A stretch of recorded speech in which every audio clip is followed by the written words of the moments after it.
publik, masyarakat mesti diberikan edukasi berbasis pada data sehingga mereka akan mengerti itu benar, ini salah, ini omdo, dan ini benar.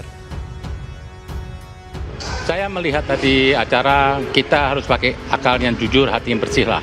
Kita harus bisa menilai bahwasanya Ganjar yang layak memimpin negeri ini. Karena apa?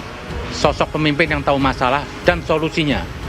Bukan hanya memberi tanggapan yang cuma kasih makan ini. Itu Pak Lurah lah saya pikir. Tapi kita perlu pemimpin yang punya wawasan luas, bisa melihat masalah dan solusinya. Itu saya pikir Ganjar malam ini yang terbaik.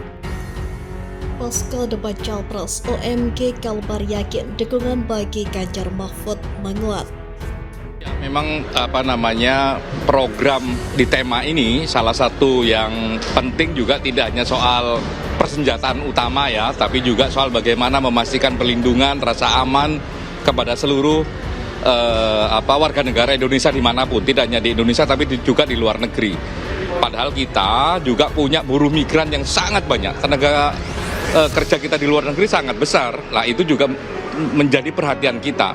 Jadi tidak hanya melayani mereka, tapi juga melindungi mereka. Karena kalau sekedar melayani, menyelesaikan administrasi, kalau melindungi, negara hadir untuk memastikan hak mereka itu ada. Lah, itu ada dalam semangat dan visi misi yang ada dalam Ganjar Mahfud.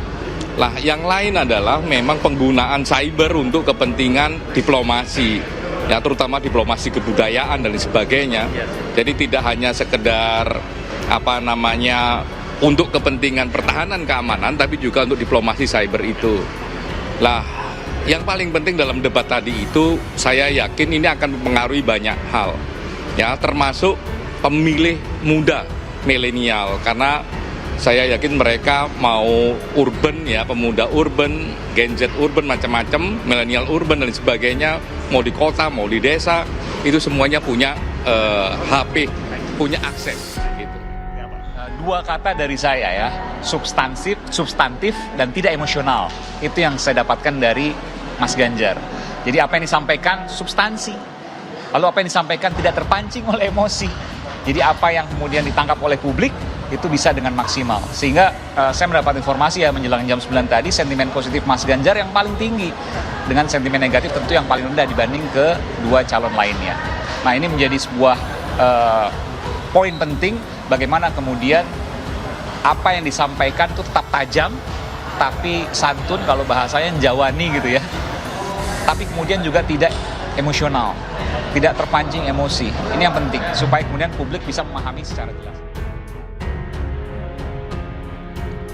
Orang Muda Ganjar atau OMG Provinsi Kalimantan Barat menggelar nonton bareng atau nobar debat calon presiden pada Minggu 7 Januari 2024 malam. Dalam debat ketiga mengangkat tema pertahanan, keamanan, hubungan internasional, dan geopolitik. Ketika capres yakni Anies Baswedan, Prabowo Subianto, dan Ganjar Pranowo mengikuti sesi debat selama 150 menit yang disiarkan langsung oleh stasiun TV nasional yaitu MNC TV, iNews, RCTI, dan JTV.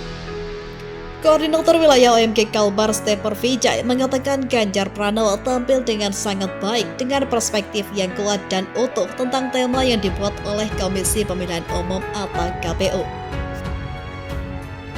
Ganjar Pranowo nilainya tampil dengan sangat baik dan menguasai tema dan subtema dalam setiap sesi debat.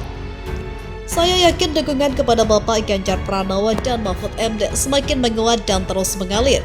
Pak Ganjar tampil sangat luar biasa dengan perspektif yang luar biasa, kuat dan utuh melalui penyampaian beliau, ujar Steper Vijay. Vijay mengungkapkan keyakinannya akan pasangan Ganjar Mahfud merupakan sosok yang mempunyai rekam jejak politik yang baik, bersih, tegas, dan merakyat. Lalu pasangan Ganjar Mahfud juga menurutnya tidak memiliki dosa politik di masa lampau, serta Ganjar Mahfud sudah mempunyai banyak pengalaman yang panjang untuk mengurus roda pemerintahan Republik Indonesia. Melanjutkan estafet kepemimpinan Negara Kesatuan Republik Indonesia atau menjadi Presiden dan Wakil Presiden Republik Indonesia di 2024, katanya. Dirinya menambahkan OMG merupakan kelompok anak muda yang memiliki kepedulian tentang harapan besar terhadap negeri ini. OMG yang mendeklarasikan diri pada 29 Mei lalu kini sudah tersebar di 21 wilayah seluruh Indonesia, termasuk di 14 kabupaten dan kota Kalimantan Barat. Kita juga menilai milenial dan Gen Z merupakan anak muda yang haus akan pengetahuan dan teknologi. Karakteristik tersebut terbanding lurus dengan program jangkauan panjang yang ditawarkan oleh Ganjar Mahfud, yaitu digitalisasi, tambahnya. Dirinya meyakinkan melalui program-program digital dan pembaruan teknologi yang diusung pasangan Ganjar Mahfud, maka sangat dimungkinkan ke depan seluruh anak muda bisa mengembangkan seluruh kompetensi dan kapabilitasnya lebih maksimal. Ini yang menjadi alasan kuat kita mendukung Ganjar Mahfud di Pilpres 2024, jelasnya.